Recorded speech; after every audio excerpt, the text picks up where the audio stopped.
சென்னைக்கு வர வச்ச ஆறுதல் குழு கட்சி தலைமைக்கு சரியான அது ஒரு கட்சி தலைவருக்கும் ஒரு கட்சிக்கும் ஒரு சரியான அணுகுமுறையும் அல்ல, அது ஒரு அழகும் அல்ல. கரூரில் பாதிக்கப்பட்டவர்களை சென்னைக்கு அழைத்து தமிழக வெற்றிக் கழக தலைவர் விஜய் ஆறுதல் கூறியுள்ளது குறித்து செய்தியாளர் எழுப்பிய கேள்விக்கு தமிழக வாழ்வுரிமை கட்சி எம்எல்ஏ வேல்முருகன் பதிலளித்துள்ளார். கண்டிப்பா இன்னைக்கு தமிழ் சமூகத்தினுடைய பள்ளிகளில் படிக்கிற, கல்லூரியில் படிக்கிற இளைஞர்கள், இளம் மாணவர்கள், இளம் மாணவிகள் ஒரு அரசியல் புரிதல் இல்லாமல் தனக்கான தலைவர்களை திரையரங்குகளில் தேடுகின்ற ஒரு மோசமான ஒரு சூழல் தமிழ்நாட்டில் நிலவுகிறது. இது நிச்சயமாக தமிழ்நாட்டின் ஆரோக்கியமான அறிவு சார்ந்த சமூக நீதி அரசியலுக்கு, சமத்துவ அரசியலுக்கு ஏற்புடையதல்ல. அந்த விழிப்புணர்வை உருவாக்க வேண்டியது என்னுடைய பொறுப்பு மட்டுமல்ல, தமிழ்நாட்டில் இருக்கிற ஒவ்வொரு அரசியல் கட்சி, ஒவ்வொரு சமூக மாற்றத்திற்கான நல்ல மனிதர்களுடைய கடமையும் கூட.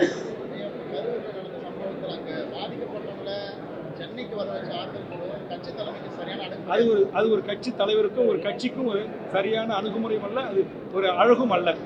இது எவ்வளோ பெரிய வேதனையான விஷயம். அவங்களே உயிர்களை பலி கொடுத்து அவங்க துக்கத்தில் இருக்காங்க.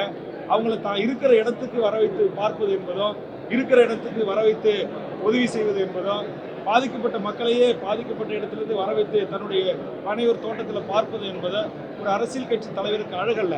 ஆனால் அப்படிப்பட்ட அரசியல் கட்சி தலைவரை ஆராதிக்கிற, ஆதரிக்கிற மனநிலையில் தமிழ் சமூகம் இருக்கிறது அல்லவா, அதை குறித்து தான் நாம் கவலை கொள்ள வேண்டும். செய்திகளை உள்ளது உள்ளபடி தெரிந்து கொள்ள ரெஃப்ளெக்ட் நியூஸை சப்ஸ்கிரைப் பண்ணுங்க.